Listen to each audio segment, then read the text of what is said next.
Hey, what's going on, everybody? Today I want to talk to you guys about um, The Walking Dead.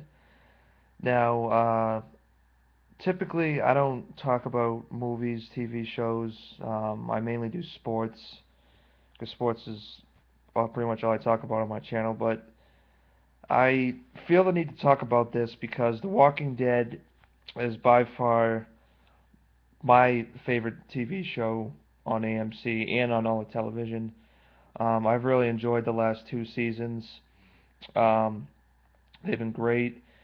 Season three's kicking off October 14th on Sunday, 9 p.m. Eastern Time.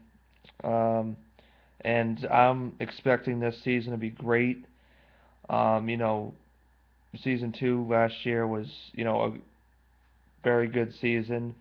But I mean, I still think it, like, at least for me, season one was uh, the best season so far. Like, even though it was only 6 episodes, it really, explained everything, defined everything, and I still think that season one's the best season so far, at least for me. I mean, I'm not saying that season two wasn't good. I mean, there was a lot more episodes, but I mean, it just felt like at some points at season two, it kind of got boring. But I still watched the show. Like I still kept watching every week. Like just because there was, there was at the cliffhangers and all shit like that. But I mean, like I still enjoyed season two. Like I'm not saying that I didn't like season two. I just think that season one was better. And season three to me is gonna be maybe one of the best seasons um, because they got a lot of people that are gonna be coming back. I know Meryl is coming back. That's Daryl's brother. Um, and I'm also hoping that what's his face, Morgan, who was in the first season, who helped Rick with his gun wound when he first woke up from the hospital, and his son. I'm hoping they come back this season. They haven't really been touching too much on that if they're gonna come back or not. Um, but I mean, obviously a lot has happened. You know, Rick had to kill his best friend Shane, which was the absolute right thing to do. Shane wanted to take over the group. He was a loose cannon. He had Dennis killed. He pretty much did whatever he wanted. He was, like a huge, like no one trusted him in the group, probably besides Andrea.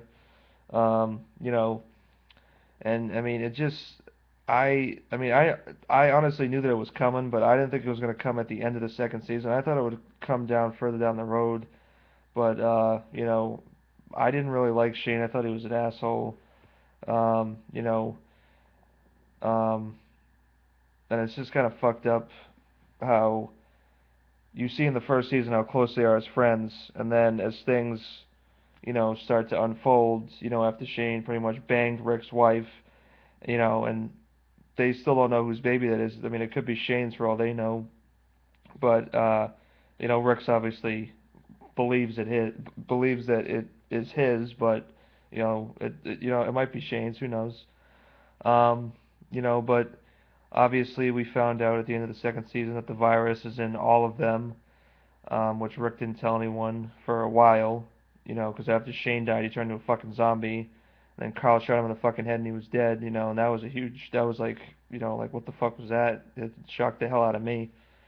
So now that the virus is in all of them, that pretty much means after they die, they turn into a zombie or something like that, I'm guessing. Um, but I definitely feel like this season is going to have a lot of new characters. I know that girl with the samurai sword, she's black, I forget her name, who helped out Andrea, being eaten alive by all those zombies at the end of season two. And that's another thing. I don't know how much of Andrea is going to playing a role this season. I mean, I hope she gets back with the group. Who knows? As far as she knows that Shane's still alive, she doesn't even know he's dead yet. So that'll be another, thing she'll find out. Won't be too happy about. But obviously, this in the previews they have, they find this prison that's been abandoned, and they try to, make do with it, try to make it so they can stay there. And this other big group of people that is like a a gang. I know there's a good actor that is playing the lead role, and I forget his name at the moment. But he has his gang, which I'm guessing is tied into from season two, the two guys that walked into the bar when Herschel, Rick, and Chinese kid, I forget his name, when they were in there, and those two walked in and wanted to find out where their camp was, and then Rick ended up killing both of them. I'm guessing they were part of his gang, and then that kid that fell off the roof that got his knee destroyed by that giant sharp fence, and they saved him. Shane was talking to him at the end of the season too, saying there that they had a big group. So I'm guessing that was tied in with him for that kid that got killed. So obviously, I mean, I think there's going to be kind of a war between those two. I don't think they're going to get along. That the new guy of that group seems like an asshole, but we'll see what happens. He seems like he pretty much controls everything, and he has that giant like community or prison, whatever you want to call it, where he keeps everybody. But I mean, I don't think it's obviously a place where it's all happiness and everything's safe. So we'll have to see what happens this season, but I'm very excited. I really can't wait for it. I heard they're supposed to expand to 20 something episodes, I think is what they said, 24, 25, something like that. I forget the exact amount, but it's definitely going to be one of the longest seasons, which is good because, I don't ever want it to end. It's such a good show. I've enjoyed it a lot, and we'll probably see a lot of new characters, a lot of people coming back. I honestly can't wait for Meryl to come back, see what he looks like without his hand. But let me know what you guys think. Do you guys think this season is going to be the best season um, compared to the last two? Um, yeah, just leave comments, subscribe. Thanks for watching. I'm out.